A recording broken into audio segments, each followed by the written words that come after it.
হরে কৃষ্ণ বন্ধুরা, কেমন আছো? আশা করছি সবাই খুবই ভালো আছো।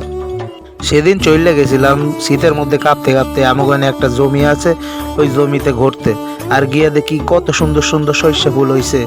আর বন্ধুরা কি কমু, ওই দেখা শাহরুখ খানের নাম পোস্ট দিয়ে দিলাম। কিন্তু দুঃখের বিষয়, ওই ভিডিও তোমাকে দেখাইতে পারলাম না, কারণ আমার ক্যামেরা ধরারই তো লোক ছিল না। তোমরা দেখবা কি কইরা। তারপরে হঠাৎ দেখলাম তাল গাছ দুইটা কিভাবে দাঁড়ায় আছে রোদ্দুরের মধ্যে। তাল গাছ দেখতে দেখতে হঠাৎ চোখ পড়লো একটা জমিতে। গিয়া দেখি ওই নে কত সুন্দর সুন্দর লাল টসটসের টমেটম জ্বলতেছে। একটা সিরা খাইতেও শুরু করলাম। তারপরে জমির মালিক তাড়া করলো, করতে করতে চলে এলাম এই কলা বাগানের লুকাইতে।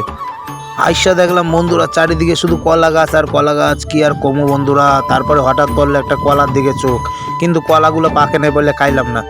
তারপরে মনে মনে ভাবলাম থাও কলাটা পাকুক, কলাগুলো পাকলে পর চুরি টুরি করে খাওয়া যাবে। এই ভাইবা মনে মনে ডিল করে নিলাম, ঠিক আছে।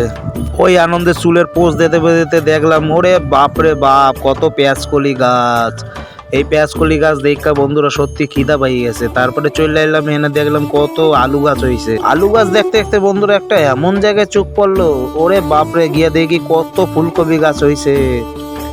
তারপরে ভাবলাম যে থাক, ওইয়া সব চুরি করে একদিন খাওয়া যাবে পিকনিক কইরা। তারপর হঠাৎ দেখলাম একটা বক একটা মাছ ধইরা লই যাইতাছে। ওই মাছ ধরা দেখে হঠাৎ তাল গাছের দিকে চোখটা গেল। আর মনে হইলো যেন আমার সোনাটা তো আমি রোদ্দুরে রেখেছি, আমার সোনাটা যে কালা হয়ে যাবে। সোনাটারে একটু পুইছে টুইছে। তারপরে দেখলাম আবার কত পেঁয়াজকলি গাছ, ওরে বাবা রে বাবা। আর দেখলাম এই জায়গায় একদম মাটি মুটি খুঁড়ে রাখছে, কি করবে কি জানি, ওই জায়গায় কি করবে কি জানি। তারপরে মুখ টুক ধুইতে এলাম এই যে দীপটি কলে, আইয়ে দেই কোনো জল পড়ে না। এই শালা এইরমই বন্ধ করে আর এখন।